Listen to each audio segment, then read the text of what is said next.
بہت زمانہ پہلے بغداد شہر میں ایک نیک اور مہربان خاتون رہتی تھیں۔ ان کا نام حضرت زبیدہ خاتون تھا۔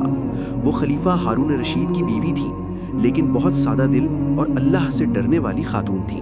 ایک رات حضرت زبیدہ خاتون نے ایک عجیب خواب دیکھا۔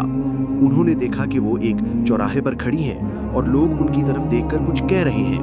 ان کے دل میں خوف اور حیرت پیدا ہوئی کہ یہ کیسا خواب ہے۔ صبح ہوئی تو وہ بہت پریشان تھیں۔ انہوں نے اپنی خادمہ کو بھیجا کہ جا کر کسی نیک عالم سے اس خواب کی تعبیر معلوم کرے۔ عالم دین نے خواب سن کر مسکرا کر کہا کہ اللہ تعالیٰ آپ کے ہاتھوں ایک بہت بڑا نیک کام کروائیں گے، ایسا کام جس سے ہزاروں لوگ فائدہ اٹھائیں گے اور آپ کا نام ہمیشہ کے لیے نیکیوں میں یاد رکھا جائے گا۔ حضرت زبیدہ خاتون یہ سن کر بہت خوش ہوئیں، لیکن انہیں اندازہ نہیں تھا کہ وہ کام کیا ہو سکتا ہے۔ کچھ دن گزرے۔ ایک دن وہ حج کے سفر پر گئیں۔ راستے میں انہوں نے دیکھا کہ حاجی لوگ سخت گرمی میں پیاس سے تڑپ رہے ہیں، پانی کہیں نہیں مل رہا تھا۔ ان کے دل میں درد اٹھا اور انہیں فوراً اپنا خواب یاد آ گیا۔ انہوں نے اللہ سے دعا کی، یا اللہ، اگر تو چاہے تو میں تیرے بندوں کے لیے پانی کا بندوبست کروں گی۔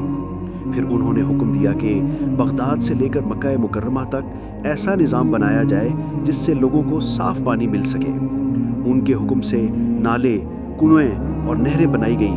یہ کام بہت مشکل تھا، لیکن حضرت زبیدہ خاتون نے ہمت نہیں ہاری۔ آخرکار ان کے حکم سے نہر زبیدہ تیار ہوئی، ایسی نہر جو مکہ کے حاجیوں تک پانی پہنچاتی تھی۔ اس کی وجہ سے ہزاروں پیاسے حاجی سیراب ہوئے اور ان کی دعائیں حضرت زبیدہ خاتون کے لیے بلند ہوئیں۔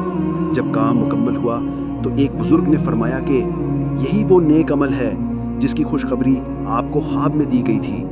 حضرت زبیدہ خاتون کے دل میں شکر کا جذبہ جاگا۔ انہوں نے سر جھکا کر کہا، سب کچھ اللہ کے کرم سے ہوا، میں کچھ بھی نہیں ہوں۔ پیارے بچوں، اللہ نیت کو دیکھتا ہے۔ اگر نیت نیک ہو تو خواب بھی سچ ہو جاتے ہیں۔